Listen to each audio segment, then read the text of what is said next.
Patty Okun, whatever. Patrick Obakowe. Where'd Patty go? Alawi, where did Patty go? Or he left. I think Alawi left too. Oh, we don't have a Lowry or Patty. I'm right here. Oh, what's up, We're Patty? asking about your alter ego, bro. Where's Patty? Oh, Patrick? I've upgraded today. Oh, to Ilya. Ilya. Now. Yeah, I'm a big man now.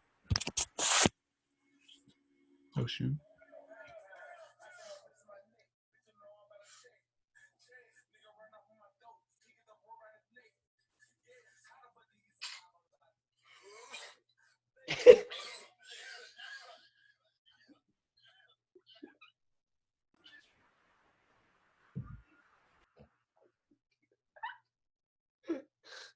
Sauber, your mic's on, by the way. My bad. I'm gonna wait like another 2 minutes and then I'll. Okay, never mind. I'm gonna start it now. All right, Bismillahirrahmanirrahim. Okay, so let me just get the PowerPoint up, and we shall begin. All right, Bismillah. Let's go. So we left off last class talking about you guys can hear me, right? Let me just get everybody to say yes or anything. Yes. Okay. Anyway, so we started last class. We left off last class talking about the effects of government and the process it takes for a bill to become a law and how we can get involved in that process. And so I think I left off by saying you guys could start off by looking into bills that were passed or cases that you guys thought were interesting, and we can perhaps talk about it and kind of tie it into today's discussion. But before that, that's the recap. So let's go over the recap. We went over the concepts of government, the four types of government according to Polybius, the Greek historian, and the concept of voicing opinions and beliefs and advocacy for minors. So the idea of being represented versus representing yourself, and disenfranchisement and marginalized communities not having a voice, not having a say in what they believe in and the issues that pertain to their communities, and essentially how they get represented and how they get their voices heard. So if you guys remember, we talked about how local individuals in localities, individuals in smaller communities can get involved and get involved in the legal process and the lawmaking process of whether it's local governments, state governments, or even the federal government. Before the representatives debate on a bill, how it's introduced, how we can impact it, how we can voice our opinion and try to get the issues that are important to us across to lawmakers and politicians. So the next step in the class, we're going to talk about the bills that you guys looked up and the cases that you guys looked into or you thought were interesting, and we'll discuss that briefly. We'll tie it into an activity that we have planned for today, and after that, we'll discuss some of the issues of governments and areas and times where it's failed and areas and times where it's helped, and how we can use it as a source of community building. So that's the key aspect of today's class. We're going to talk a lot about community building, development, and advocacy at a local level and at smaller, close-knit societies. So, and then after this next class tomorrow, we're going to start writing our memos. We're going to learn how to write memos, like official memos, to address the politicians, to address local governments or basically anything professional or in a state where we have to advocate and we have to share opinion and voices and we try to get a message across. And in order to do that, we need to learn how to argue for our topics. We need to learn how to write memos in a more professional, I'd like to say, political way, and how we could concisely convey these messages. And then the class after that on Tuesday, inshallah, we'll try to present it. We'll take some individual takes on it and how we could implement it and use what we learned. And overall, what you guys think? What do you guys think we could do with these memos, or what we could do with the ideas that you guys have? So does anybody want to start off and share anything they discovered, any bills that they thought were interesting, or any cases that that were introduced in the lawmaking process, whether it's Virginia or Maryland or the federal government, anything at all. Does anybody want to talk about anything?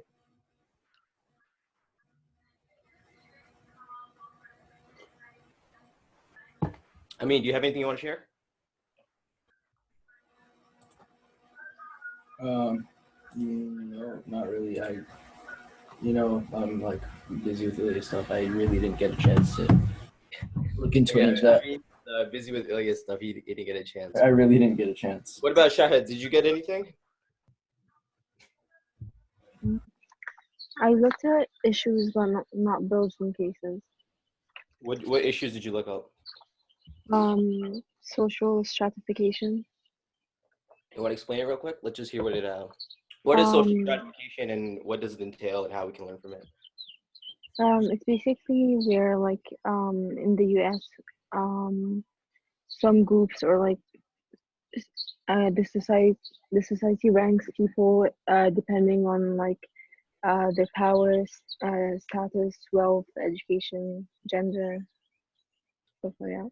So like a social hierarchy? Yeah.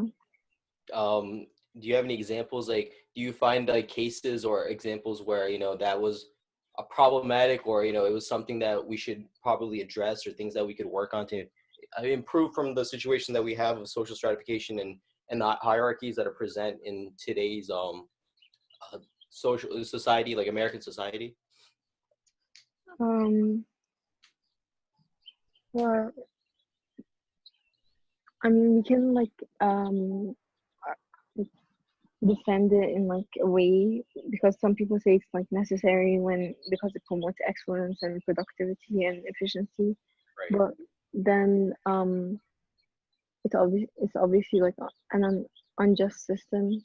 You know what I mean? Yeah, definitely. We'll look at I think you mentioned gender, right? We can talk about in social stratification, there's the idea of income disparity, the difference between income between men and women. In a lot of cases, women are paid a lot less than men are for, the same work that they do, or in certain areas where, the overall salaries as a whole is generally higher for men. And it's definitely unfair. It's definitely something that people have definitely been trying to address and change and try to solve the income disparity. And I think that's a good example of social stratification and why we need to address it. And in this case, I think touching back to the topics of minorities and advocating, I think this is a women's issue, a women's rights issue that that's something that we could possibly dwell on and try to find ways to address it, or ways that you guys think we could try to solve it. What are your takes on it though? Women's rights and income disparity. Does anybody have anything to say about it?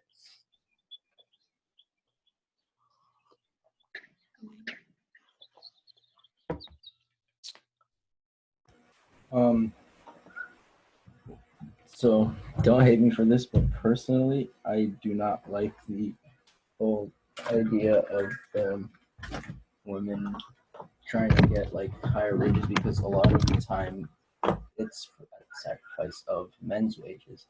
And the problem comes because women usually only have to support themselves.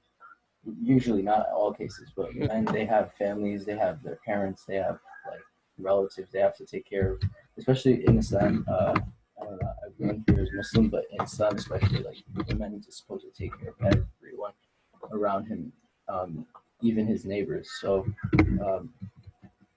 I think it's a problem that men's wages are suffering due to women wanting higher wages as well. I mean, I don't think there's a problem with women getting equal pay, but if it's at the suffrage, if it's at the disposal of men, then I think it's a big problem. Was that a meme that said that? Yes. Dang, you better start a debate. I know, but I don't hate me for it. We can do this off. We can do this off the. Could you argue that also women also have to support families, or women also? I mean, of course. Like I said, not all women are in that situation where they only support themselves. I mean, they could have had husbands that abandoned them, or their husband passed away, or they have kids and the husband just left them. I mean, not every situation is the same, but generally speaking, the man is usually the one that's taking care of the family. So You want? Can we get like a female take on that? I want to hear what like the girls have to say about that. Please don't start that. No, it's not a debate. Trust me, we're not going into the debate. We're just, I got you. I just want to hear a female perspective on the matter. First of all, you're very biased. Just saying. No, Okay, I'm and not biased against women or anything. I mean, I have you- a ton of sisters and everything. I'm not biased against women. I'm just saying that equal, not at the disposal of others. yeah, but you're very like stereotypical in saying that um the man is the provider for the family. Like, there's a lot of households right now where women are the ones that are getting money into the family and providing for them. Well, yeah, of course. I mean, I did say not every situation is the same. Not every, like sometimes it's a woman that's supporting the entire family. But generally speaking, usually it's the man that is supporting the family. Interesting. This is something Alawi and I talked about a lot, actually. Alawi, what do you have to say about it? I kind of want to hear his point of view. This is like something we talked about in the past, but We actually talked about it this morning with Brother Ayman too. oh, Yeah. interesting. Cool. Yes, All right, Alawi. sound good. Y'all can hear me, right? Yes. Yeah. All right. So first, I'd like to like commend Amin for like bringing up this question because Yeah, I'd like to second that too. yeah, it's important to have these conversations, and you have to feel comfortable in an environment to bring up such a question. So I'm really grateful that he brought this up. So I guess looking at it historically, right? That's loud. Hold on, what's that? Yeah, it's really loud. That's loud. So historically, women joined the workforce in America due to World War II shortages. So when all the when the so like the original like family that you have is that the man was working in the household, the woman the man was working outside, the woman was in the household, right? And then what has happened is that like as all the men go out to fight during World War II, the women were the people who took over the factories, et cetera, et cetera. So that's how it originally started, right? And then so it started due to a shortage of labor, meaning that there was more jobs than there were women. There was more jobs to be filled than there were men to be filled, right? So that's like the first topic that addresses the fact of scarcity. And also I feel like the biggest thing that this comes down to is the role of the family, right? Because you correct me if I'm wrong, you're appealing towards the family duties a person has in order to that you're appealing towards the family duties that a person has to have in Islam, right? So like the man has to do A, the woman has to do B.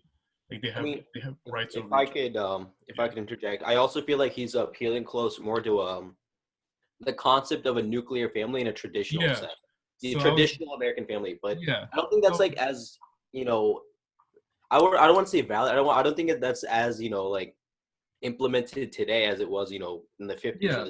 So I'm about to get towards that, right? So like I feel like when it comes to having rights over when it comes to having rights over somebody, when it comes to creating a society that you're aiming towards, when it comes to creating a society such as like making sure the society that you're in is more Islamic, making sure the society that you're in is more A, B, and C, right? When you're envisioning a society and you're trying to make change towards a society, you want to make sure people are empowered in order to make that change, right? So currently right now, due to the way that society works, there's a lot of influences that don't allow for the traditional concept of family to occur, right? Because family isn't a nuclear family. That's an American concept. And the nuclear family is a strictly American concept.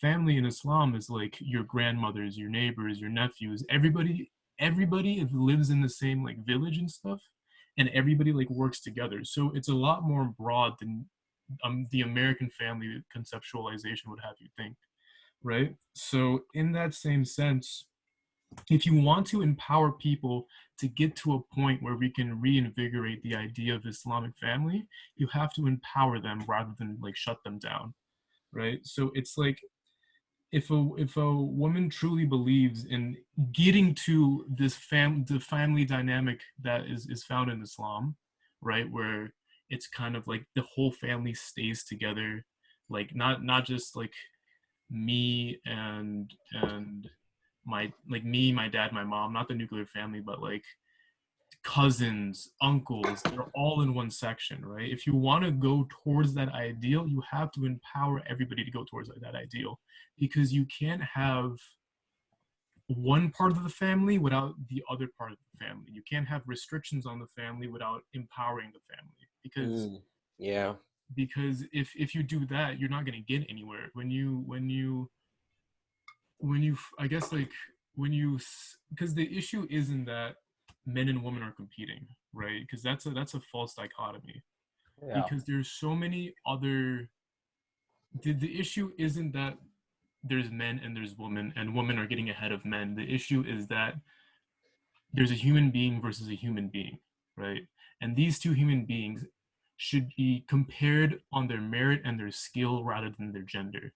That's the argument per se. If when you make it into an argument of men versus women, that's when you're getting towards family ideals and stuff, right? So the question isn't that are men competing against women, because one there's the competition is not because of women trying to get ahead in life. The competition is put on by an external force, capitalism, American nuclear family, et cetera, that is forcing us to go into that competition. We should be working together to create a better society rather than putting ourselves down in order to appeal to a system that's oppressing us, right? So the issue is more of that there's a human being and then there's another human being, and the only reason one human being is getting paid than another human being is that one's a man, one's a woman, and that doesn't. And just because you're a man or a woman, that doesn't disqualify you from doing anything, because it doesn't affect the way you work. Do you get what I'm trying to say? Yeah. Can I say something real quick? Yeah, sure. So, like I always tell people, if women really wanted their rights, they wouldn't go to feminism. They would go to Islam, because Islam gives women so many rights in it. It makes them equal to men in terms of rights. And honestly, if we had more, like if the world was following the Sharia like very closely, then we wouldn't have this issue of feminism and women not feeling like they have their rights and everything. Yeah. So on that point, Islam is a whole structure, right? Islam this isn't is part of Islam is belief in Allah. Like the main point of Islam is belief in Allah and stuff like that, correct?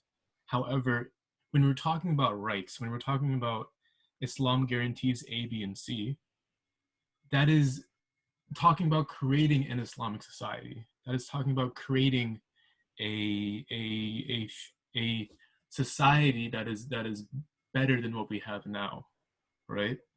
So when we talk about Islam guarantees women's rights, we're talking about all of Islam. We're talking about the full picture. So when Islam is implemented in its whole, not just in particular sections, when Islam is implemented at its whole, that's when, what's it called? That's when you have women having rights more than they have in Western society, right? Yeah. And you have to get towards that Islamic society as a whole in order to achieve those rights. So the issue with Western liberalism is that they disqualify like the sense of religion versus in any sort of matter. So religion is an inherently private matter, right? However, when it comes to Islam, you do Islam in everything that you do. Like you follow the Sunnah, you follow the teachings of the Quran in every single action you do. So it is physically not able to just be personalized to one person, right? So like religion in Western society is just you pray once a week, but that's not Islam, right? Islam is everything that you do.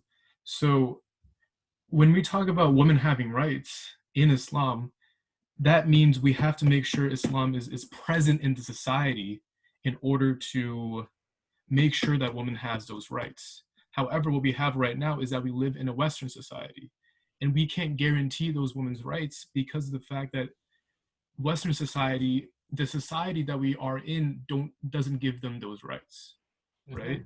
And until we get those rights, we have to make sure that women are able to stand up for themselves or be able to support women in the best way we can because we're a unit. We're an Islamic unit. Mm-hmm. You And know it what goes back to the topic of, you know, collectivizing and and advocating mutually for like essentially what I think Allah was trying to say is, you know, we have to support each other in a collective unit, as like whether it's one minority or another, it's still, you know, the objective is still, you know, we have to get this one group who are already disenfranchised in the society that we live in. We have to get them above, and it can't be this black and white, you know, like you versus me thing. It has to be, you know, like you said, a collective. And it's important. It's a good take, but Allah, you gonna? Is there anything else you want to say about that, or sorry, I just interjected, but go on. No, I just want to hear Amin's thoughts because they're very important thoughts, and we should have this conversation. Yeah. What about the girls? You guys want to say anything about that? No.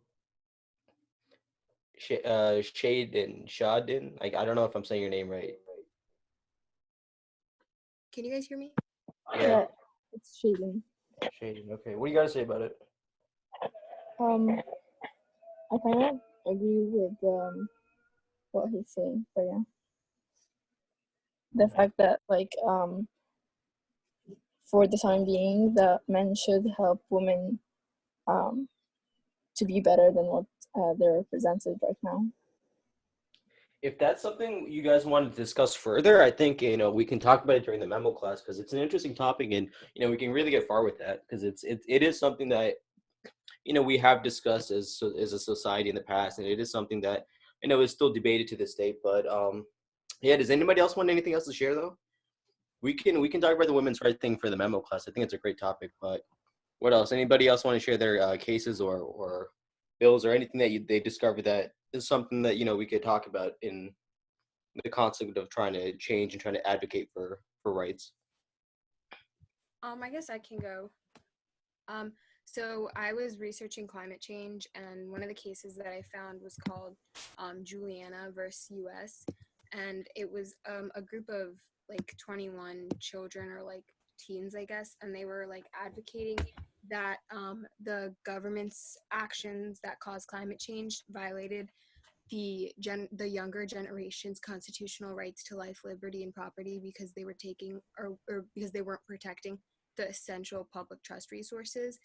And when I was researching it, I found out information about like what would happen if the Earth reached like 2 degrees, and it talks about how it would cause like increased rainfall, like loss of ecosystems, sea levels will rise, and ocean temperatures will increase along with like carbon dioxide concentrations increasing. And then so I thought that was really interesting because it mentions that like if the Earth reaches 2 degrees Celsius, then it probably won't last for much longer or like many more months after that. That's interesting. Wow. What do you know what we're at right now? Like two degrees Celsius or 2 degrees more than what we're at right now, right? Yeah, I think we're around either 1.5 right now.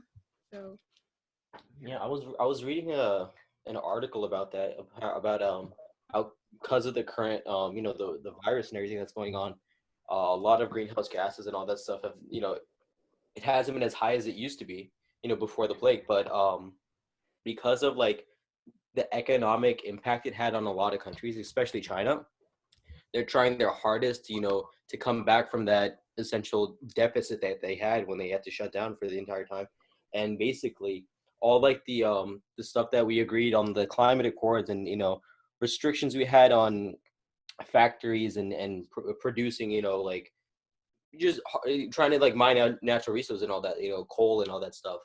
But you know, China has actually been trying to double up on it and try to open up factories and try to, you know, bring their economy back. So like they say that because of the pandemic, the short term, we did see, you know, a decrease in greenhouse gases and pollution and all that. But once these countries start opening up again, it could actually be a lot worse than what we expected. But yeah, it's an interesting topic. I think we'll have to move on from here, but we could come back to this towards the end because I think we're going to start discussing, memo writing. And if you guys want to bring up these topics, we can talk about it in a more like how we implement it, how we can, do something about it at the local level for the states or to reach out to representatives and try to, get these things going. But other than that, we're going to start now. We're going to start by talking about shaping a community, okay? And how communities are built and from the ground up to, the federal government and what it entails and, the whole idea of being able to control versus being able to enable and the responsibilities of a government and the roles they have to take and the roles that we take as individuals within a society. So if you look at the chart to your right, okay, or the graph to your right, this is think of our government as an umbrella, okay? So this is the umbrella that we're under currently in, and this could be, let's say this is Amin's house in wherever he's from, Maryland, the city he's from in Maryland, in the county, in the state of Maryland, under the U.S. federal government, okay? And so this is the area of impact he has. So essentially, if Amin has an issue with, something that's going on in the city, Amin, where are you from again? I'm from Chicago, but I live here in Maryland in Beltsville. So if he has an issue in Beltsville, whether it's pollution, so how would Amin be able to organize that? How would he be able to, like, if that's an issue that he sees is a problem, how would you initially try to bring up the topic with, whether it's with your peers, whether it's with individuals at your school or perhaps even like a community level? Like what are some first initial steps you would take if that was something you wanted to talk about? Well, first, I'd gather some of my friends or people that feel similarly towards me or like have a good relationship with me, so that we can kind of get together and start like something. If you understand what I'm saying.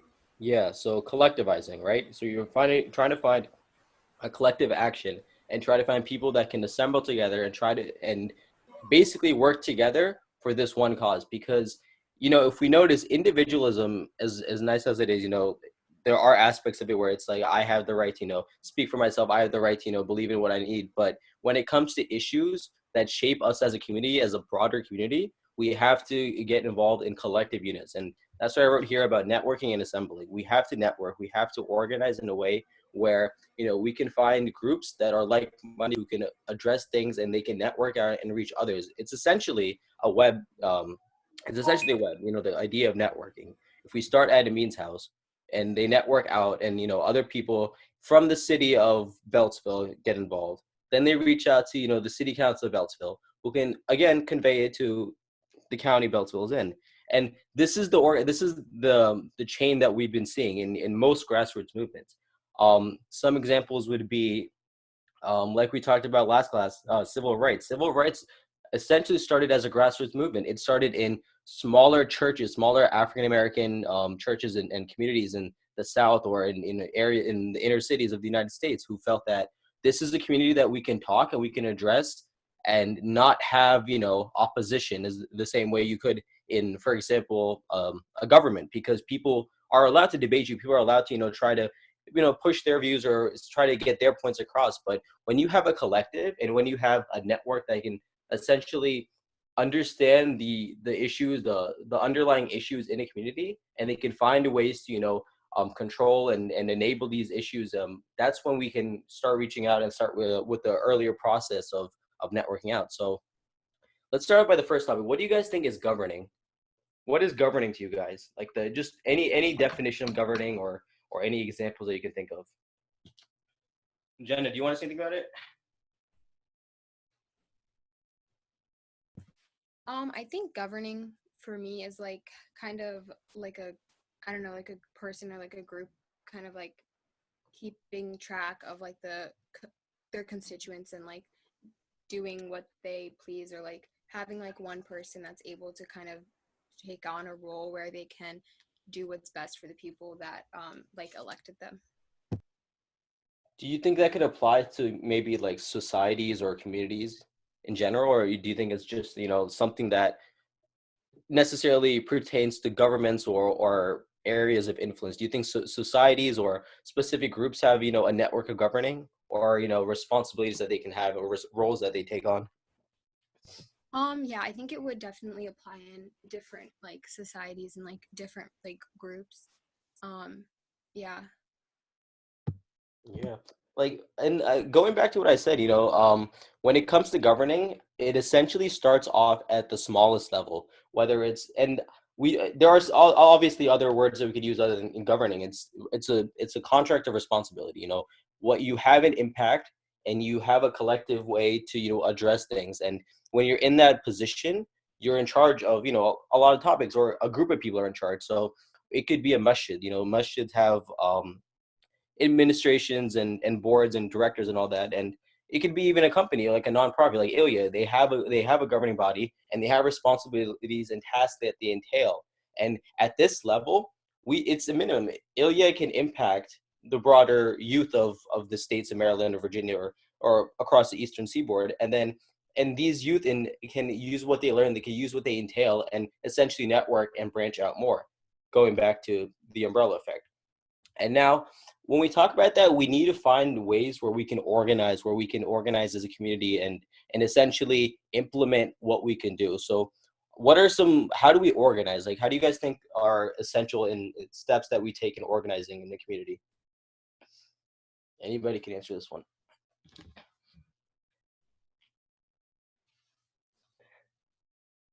Shahid, do you have anything to say about it?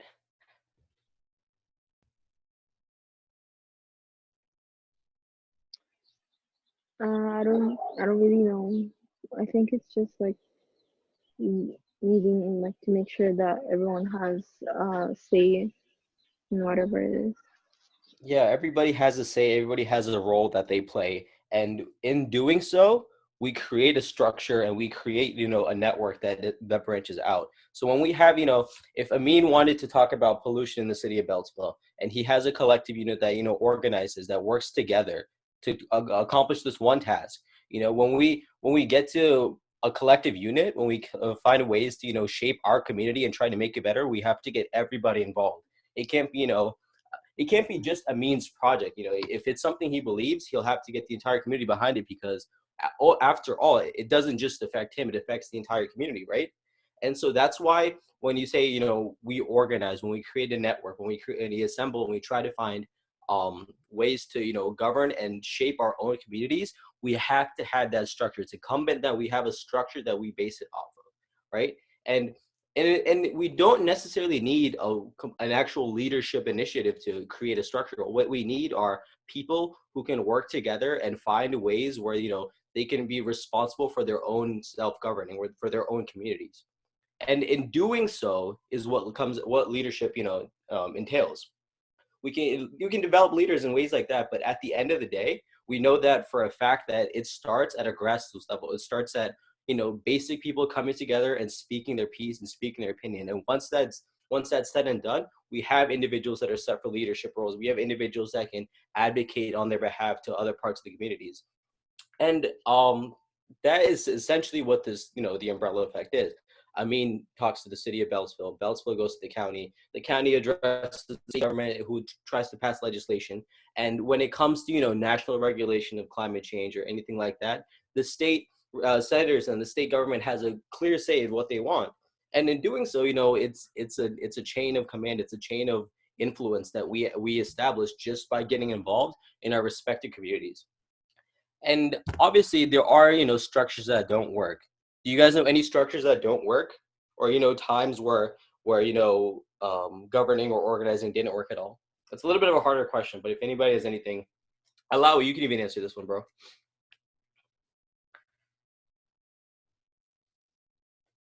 I think this comes to like leadership, especially, and well, it's kind of ironic because we're the Islamic Leadership Society of America, right? But a lot of times, people like when it comes to like the things that mess up, right? People think things mess up on a gigantic level, but it's always like little small things here and there. So in order to make sure those small things don't happen in the first place, like you need to make sure the leadership is correct. And the leadership doesn't mean somebody who's there to just like motivate them and tell them what to do, right? Because that's not a leader. Leader is able to make sure that buy-in happens. Because the biggest, a lot of times I see this happen, like especially when it comes to like campus activism. um One person has all the ideas in their head and then just tells people what to do and doesn't share what's going on. But really, the way you organize is through transparency, is through making sure everybody has a say on what's happening and everybody knows what's going on. And through a very decentralized way of working, that's the best. That, from my experience so far, that's the best. Yeah, That's the I most effective. agree. I think I like what you said, decentralization. So essentially, it's like when there's a centralized chain of command, it in hindsight, what it is a bureaucracy, a bureaucratic system where it's like different people have to answer different people, and it's a very rigid, structured, central form of control. But and honestly, a lot of governments in the U.S. are set up in a bureaucratic way. There is a bureaucratic system, and where one person answers to another, and the other person answers to the person higher in command and whatnot. And there are aspects where it works. There are aspects where it doesn't work, especially when it's y'all good. Especially when it's not a central when it's not decentral. What? I don't care. Just come to the bathroom. Hurry up. Okay.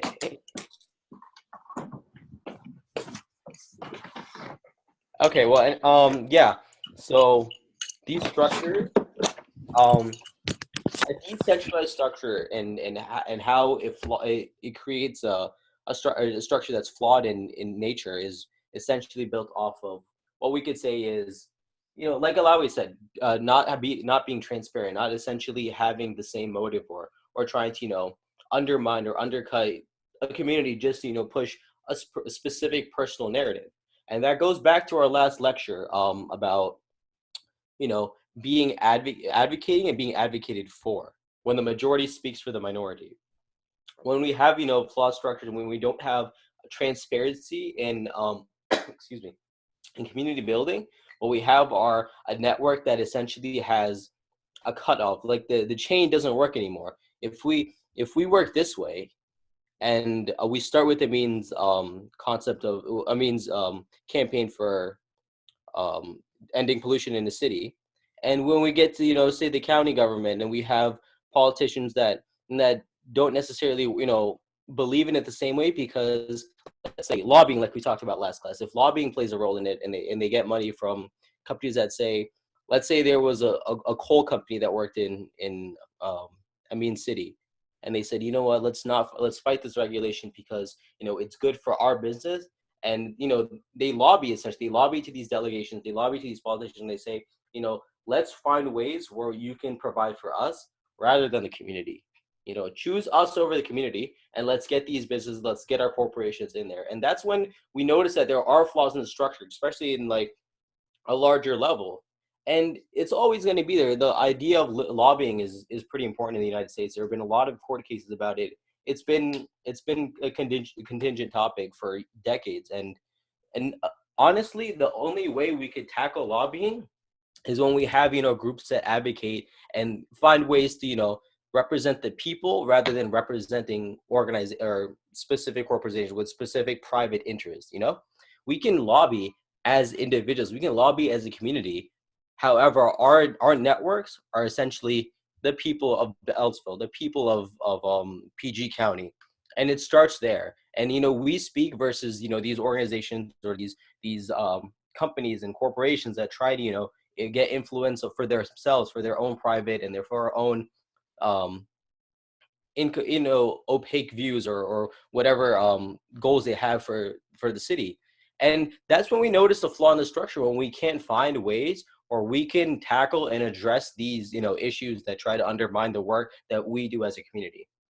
And yeah, that's one of the flaws. Then there's multiple other flaws, especially on like a national level, and we'll talk about it in the next slide when we talk about governments in retrospect. So we look at history and we look at examples and how, a decentralized state, how these like societies and governments didn't work out, and the reasons why it didn't work out, and what came out of it, and and how they got to where they were. So if you look at this chart on the far right, this is called the failed state index.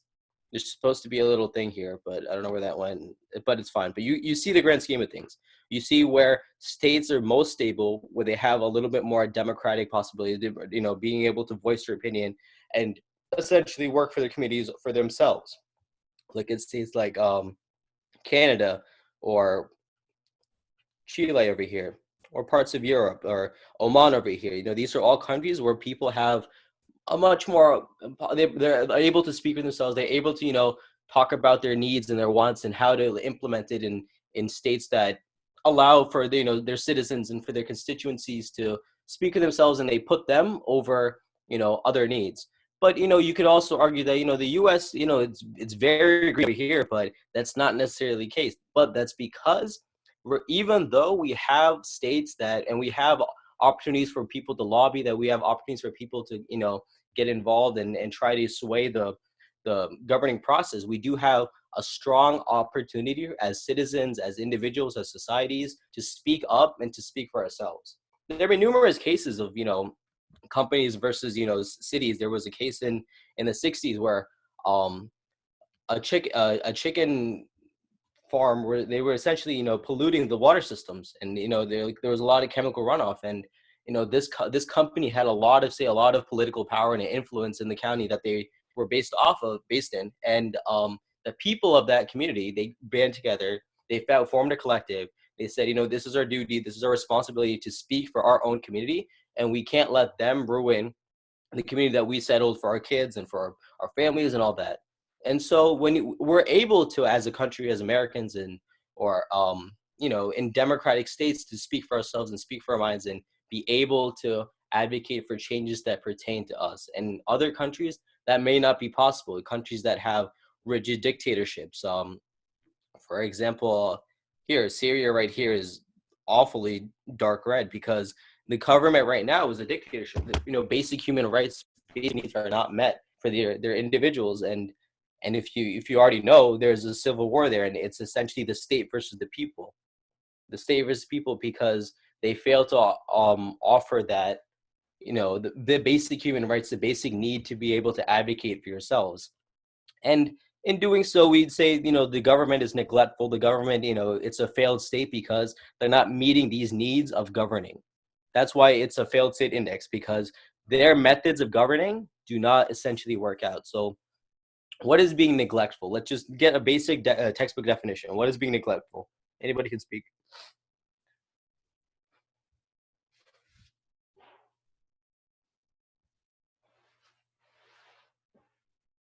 Shahid, do you want to say it?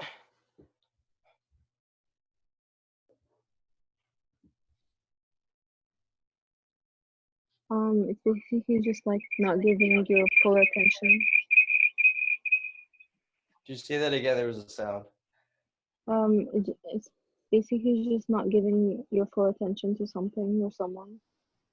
So like not listening to their needs, not listening to their wants, and not letting them speak for themselves and offer changes. So follow-up question, can governments be neglectful? Do you think governments tend fall under that category of not listening to their people or their constituents?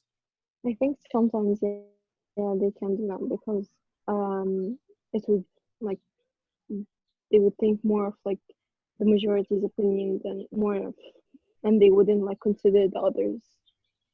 Right.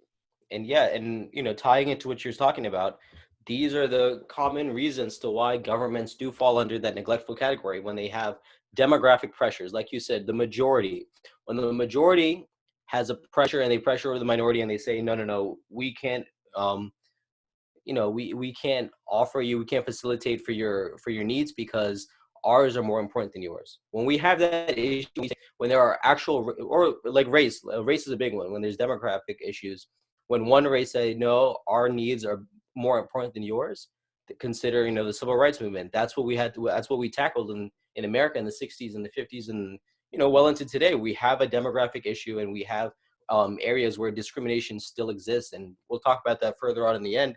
But these are all, reasons for refugees and internal displaced persons, countries that, can't protect their own citizens, and they flee their own countries. This is a big one too, over why governments fail and why they neglect to, take care of their own people. Yemen right here. Yemen is going through an awful civil war right now, and the government essentially can't keep the people that live in the state that safe, and they've been fleeing to parts of Africa, they've been fleeing to parts of Saudi Arabia and elsewhere, because the people there don't feel safe under the current government, and they don't offer them the basic needs. And that also goes back to group grievances. They all collectively fail to be able to advocate.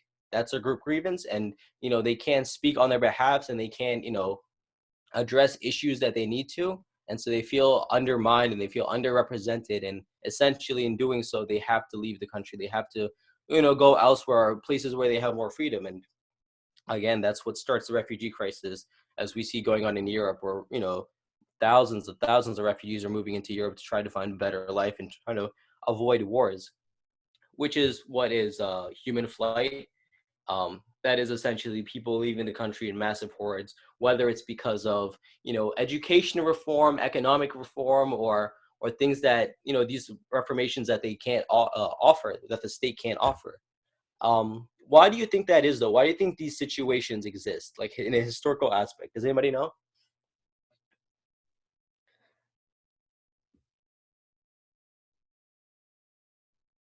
I mean, do you think you can talk about this one? If you have group grievances or human flight, what causes them, and what or any examples that you could think of?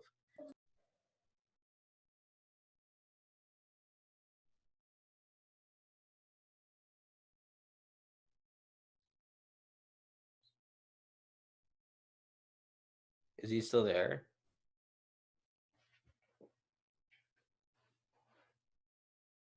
I mean, are you still there, bro? Or anybody?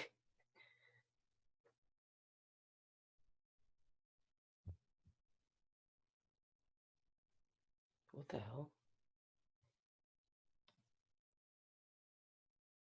Can you guys hear me, or is this not working? What? I can hear you. Yeah, but do you hear anybody else? Is no Oh, one I like? think I know what happened here. What happened? Can you talk now? Hello? Can you guys hear me? Yes, I can hear you. Yeah, so Yeah. sorry, I was AFK. Yeah. Okay. Well, now that you guys are back, what do you guys? Let's talk about failed governments and the failure to govern. What are some examples of failed governments, and what are some reasons behind it? Can you guys think of any? Well, you have. Oh, go ahead.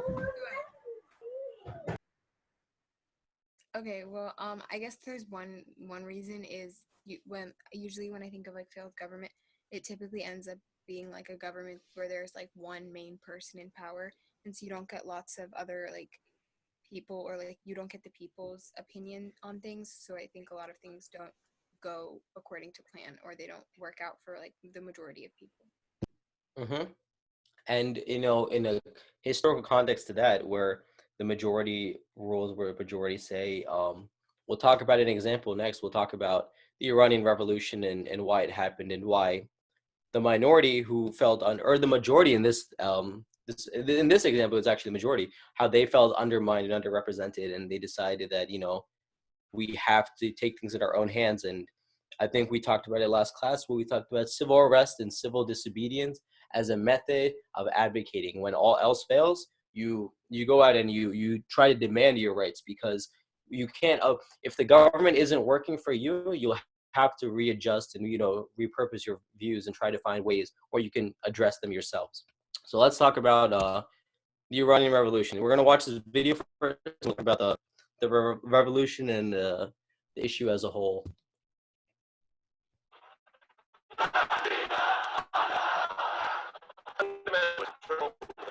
Force that helped impoverished masses in Iran, who felt they had little reason to be grateful to the Shah. The fabulous profits from oil had not filtered down to them. For 1978. Anti-Shah demonstrations had grown to such proportions that the Shah declared martial law in most of Iran's cities. The crowd shouted death to the Shah. Among the despised symbols of their monarch, the marchers raised pictures of the Shah's antagonist, the bearded, fierce-eyed holy man, Ayatollah Khomeini. The preoccupation in Tehran still seems to be over whether the Shah would leave Iran.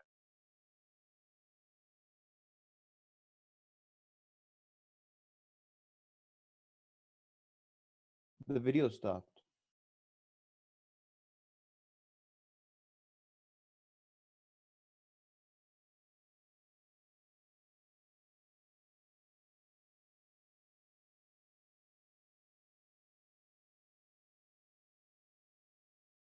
During this obviously painful meeting with the news media, the Shah seemed to be saying, "Here I am at my palace, and here I will stay."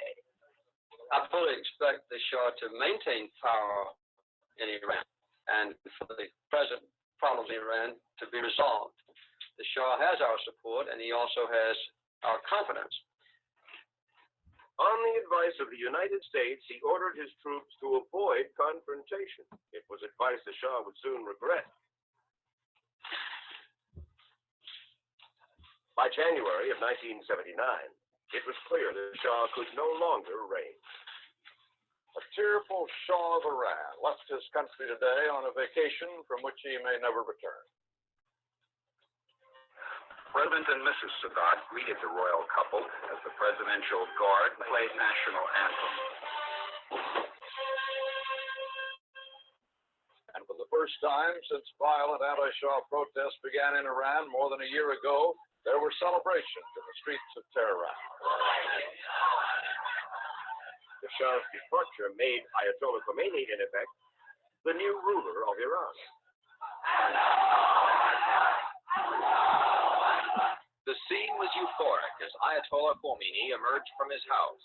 Chaotic, too, as several hundred people descended on the area after learning that the 78-year-old Muslim leader would return to Iran Friday after a 15-year exile. In a speech lasting about 45 minutes, Khomeini congratulated his followers and pleaded for unity. "We have kicked out the Shah," he said, "but the revolution is not over." There was a triumphant and tumultuous welcome in Tehran today by more than 1 million Iranians for the Ayatollah Khomeini, returning home from 15 years of exile. He demanded that the government resign at once or face arrest, and that foreigners, especially Americans, get out. For security reasons, the airport had been sealed off to the general public, and Khomeini's first few moments on Iranian soil were subdued. It was the quiet before the storm.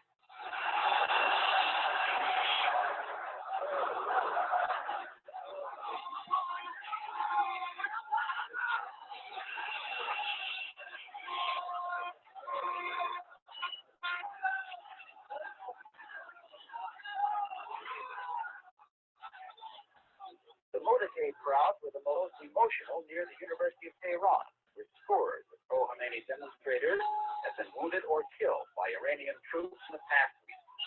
It was here that Khomeini's security-conscious aides had to fight their way through a mass of devotion. Each step of the way, Khomeini left behind screaming admirers who tried to run after the entourage or leap aboard the official buses. Others stayed behind and held spontaneous street celebrations. "Greetings to you, Khomeini," they chanted, surging toward him, desperate to touch the hand or robe of the holy man, or to have something, anything, touched and blessed by him. To touch him, one man said, is to touch the person who speaks to God. A new and more turbulent era for Iran had begun. The reign of Mohammad Reza Pahlavi, the man who ruled Iran through 4 decades, came to an end. All right, so let's discuss that real quick. We're going to talk about the revolution and how pre-revolution Iran was a failed state and how it failed and what happened to it. So let's go back to this. In the case of Iran, what happened was the Shah was representing the minority as because of income disparity, okay? And so the demographic pressure wasn't necessarily, minorities not being able to speak. Actually, it was the minorities not being able to speak, except in this case, the demographic was economic based, the minority being the poor people, and they didn't have the same, influence as, the wealthy did in the country. And the Shah definitely provided for and spoke much more for the wealthier class and the wealthier citizens of Iran, and he definitely neglected the needs and the wants of the majority of the country, which was in fact much more impoverished than the rest of than as Iran was initially seemed as.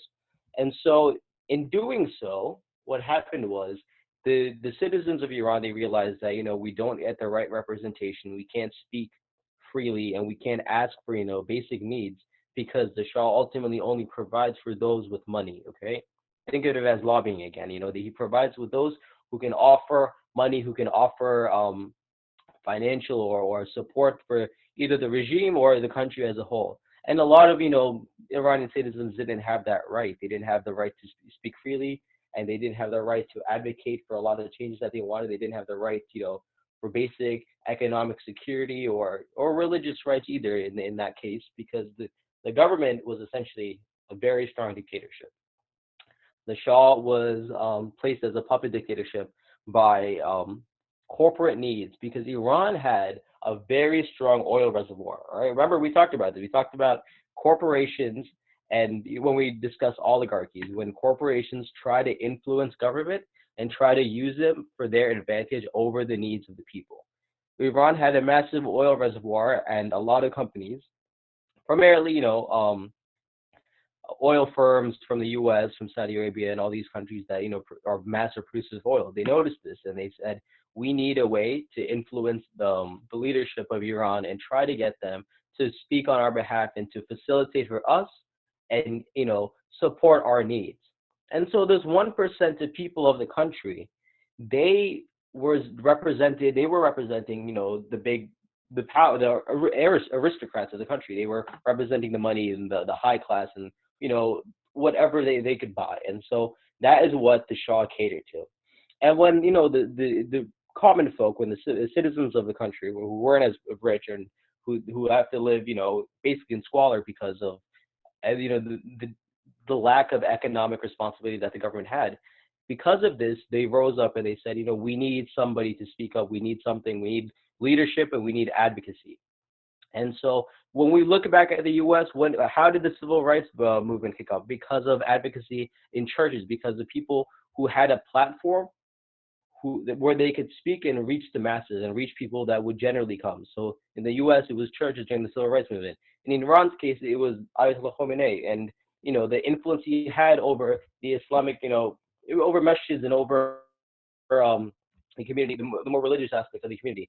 And when the Shah realized that Khomeini was using his power to try to speak against it, to speak about oppression and repression by the state, he realized that maybe this could be something where they try to overthrow me, where they try to, speak up and demand their rights through civil unrest or civil disobedience, which was something that, look at the picture right here, where Khomeini was actually calling for. He was calling for people to protest and to fight against oppression and the state as a whole, because this regime wasn't representing the needs of the Iranian people, wasn't representing the needs of Muslim people in the country. And if you remember from the video, the first thing that Ayatollah Khomeini talked about was these corporations and these outside influences to leave the country. Primarily, big corporations that exploit the working class and exploit the country for private gain, for monetary gain. And that's what the first thing he did was. And so when we have structures like that, Ayatollah Khomeini and the revolution as a whole, it started in this level. Don't think of it as a government level. It started as let's say this is the masjid. We'll say, the masjid spoke up and the people of the masjid said, this is something we need to address. And, the leadership in the masjid, they advocated, they offered a platform, and they let people use it for gain. Okay. And so in the masjid, they moved up and they said, okay, let's try to ban the people of the town, because in a lot of countries, in a lot of, societies around the world, be it secular or more religious oriented nations, the basic groundwork and the basic the nuclear structure starts off at, whether it's a religious institute or whether it's at schools or whatever, brings the smaller communities together. So the masjids, they facilitated for this, and they allowed the people who would actively come, and they provided for them, and they said, we will use this as a platform, and we'll try to get people to speak. We'll try to get people to, address their needs, and we can talk about the oppression. We can talk about the repression that we've been facing as a society in the country we run. And once it's spread from state to state or from province to province in the state, in the condition of Iran, it spread out and it became a nationwide protest, and it became a nationwide civil unrest. And it all started because of the structure. It started because the leadership and how they organized. They collectively found reasons to support Ayatollah Khomeini, and it started as a grassroots movement, and it moved up since then. And so because of that, we see how they fought what was considered a neglectful state and a failed government. The Shah was a dictatorship. The system was failed because they didn't provide for majority of the country. And so moving on, where do we start from that? So we need to find ways where foundations are impactful in grassroots movements, and one being local governments, one being communities and social hierarchies that we talked about in the beginning. So where do you guys think we start off when it comes to foundation and grassroots movements, be it, school systems and whatnot? Because again, another big aspect, another big factor in the Iranian Revolution was the need for students. The student bodies of these universities were the first ones to stand by the Ayatollah and to, facilitate for his needs. And initially, in the earlier days of the revolution, they were called, I think the student revolutionary. It was one of the few words that they were called when it came to the protests that emerged before the revolution. And it was the students that allowed for, that listened to Khomeini, they listened to his words, and they said, we could advocate, we can use this platform, we can try to find a ways where we can use it. And going back, that's another reason for, brain drain. That's what brain drain is. When the educated masses, when the intelligentsia of a country, the academics, feel as if they can't represent, they can't speak about progress and change because the government is in a stagnant state and they don't listen to the needs. When it comes to, change and progress, it always, you have to research, you have to, look into this stuff. And it always comes from academics and the intelligentsia of the country, because they're the ones who, essentially, research this stuff and find reasons to why we need what we need. And that goes back to basic tenements of liberalism and individualism, where, human rights basic human rights is the right to education, the right to speech, the right to assembly. And all these are factors that, play a role in revolutions and in foundations and grassroots movements. So let's talk about this. What creates community? Does anybody want to talk about what creates community? And give me an example of community and how it got to be. Jenna, do you want to think about this? Or who was that? Sure. Yeah. That was Jenna, yeah. Okay. I think one way communities are created are by interests or culture. So there's the Muslim community, and then there's the Jewish community and the Christian community. So I think your religion and your background plays a big role in what communities you fit into. Right. Your community and your background, and these are, again, social groups and social forms of community building. And so a personal example is, when we had an issue over here in my masjid, because, we couldn't find a way for us to be able to have proper parking, because the masjid, it was overpacked and we didn't have, enough room. So we had to find a way to get more land, to get more resources that we could use, that, we had the money for, that we could use. And there was strong opposition because they felt as if, the masjid didn't essentially need it. And, when we brought it to a local level, we had to fight for it. We found ways for us to, start this grassroots movement, and find local support to help our community, to help our needs, and basically facilitate for them. So issues like these is what creates community. And when we find underlying reasons and needs, that's what communities are born out of, because, whether it's, naturally there off of masjids or school systems, or whether they came in the case of revolution in Iran, where they found the need because they were being underrepresented. They said, this is our last resort. We have to band together as a community. We got to bring ourselves together and find ways to, get our basic needs and get basic rights back. And again, social hierarchies is something that it builds off of. It's different areas of like the relationship between a masjid and the people that go to the masjid. That's a social hierarchy. Or professors that call for changes in climate change. They say that this is something we need to talk about, and they talk about the facts, they talk about the needs, and they try to address it within their students, who in part try to bring it across to the communities. And going back to the first slide, that's the network that we've been talking about.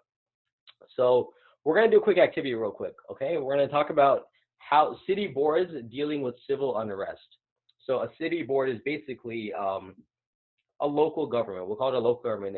And so the issue here is we have civil unrest in the city, okay? And you guys will be the board. We're going to break down into smaller classrooms for this one. We'll have 2 groups of 4. And essentially, the civil unrest we're facing are riots, wealth disparity, racial tension, and a neglectful community that doesn't feel represented.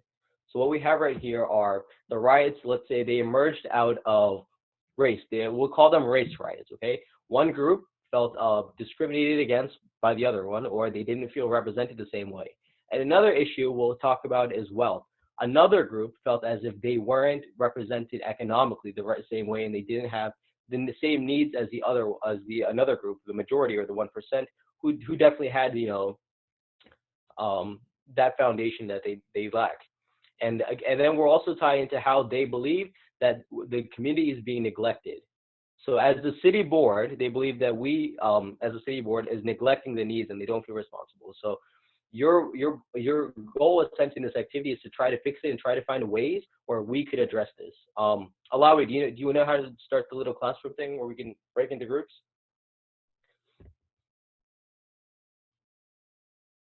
Alawi. Wait, could you repeat that? My fault.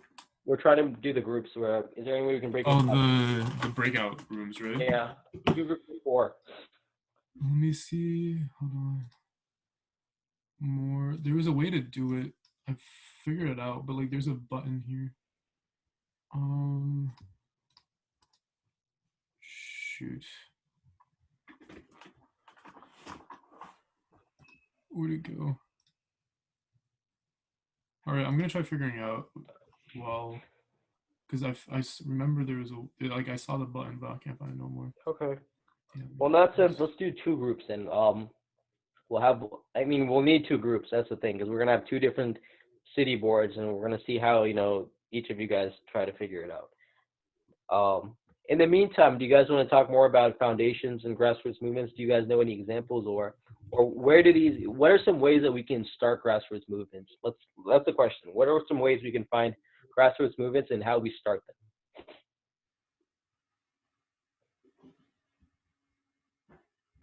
Can you repeat the question? Sorry. How do we create grassroots movements, and what are some foundations behind them? So, like, what are some aspects of grassroots movements? You guys know what that is? You guys know what grassroots movements are, right?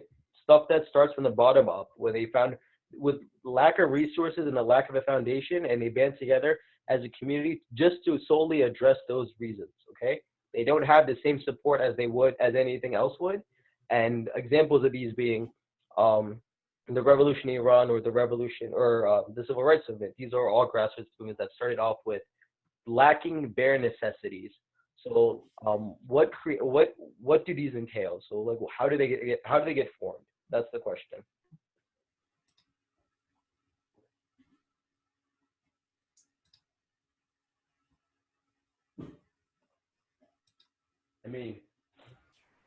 Yeah, I'm kind of contemplating the question a little bit.